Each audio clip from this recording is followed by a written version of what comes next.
نا مشورہ ہے کہ اس لڑکے سے دور رہنا۔ پتہ نہیں کیوں لیکن اس شخص کی ہائے ہائے نے میرے دل کو ہلایا تھا، بے چین کیا تھا۔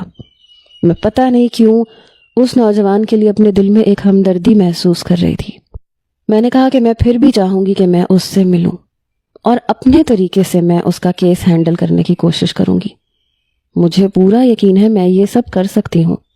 ڈاکٹر منیر کہنے لگے میں آپ سے اس سلسلے میں بعد میں بات کروں گا، ابھی پلیز آپ یہاں سے جائیں۔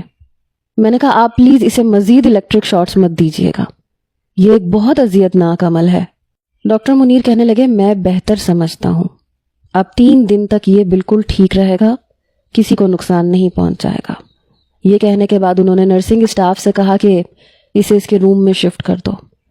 میں نے اس شخص کی کلائیاں دیکھیں، دونوں کلائیوں سے خون رس رہا تھا، ایسے لگ رہا تھا جیسے اسے رسیوں سے باندھا گیا ہے اور وہ اپنے ہاتھ چھڑوانے کی کوشش کرتا رہا ہے، تبھی اس کی کلائیاں زخمی تھیں۔ جیسے ہی اسٹریچر میرے پاس سے گزرا اس شخص نے آنکھیں کھول کے مجھے دیکھا اور پھر آنکھیں بند کر لیں۔ کچھ دیر بعد ہی میں ڈاکٹر منیر کے کمرے میں تھی۔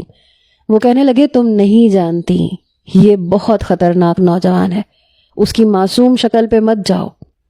میں نے کہا میں ایک بار اپنا تجربہ بھی آزمانا چاہتی ہوں۔ وہ کہنے لگے وہ حملہ کر دے گا، تم سوچ بھی نہیں سکتی، وہ عام مریضوں جیسا نہیں ہے، وہ پاگل پن کی باتیں نہیں کرتا، وہ ایسی ایسی باتیں کرتا ہے کہ تمہیں لگے گا کہ وہ نارمل ہے۔ اس لڑکے کا IQ لیول بہت اچھا ہے، اس کی یادداشت، اس کی میموری بہت اچھی ہے، لیکن اتنا ہی وہ خطرناک ہے۔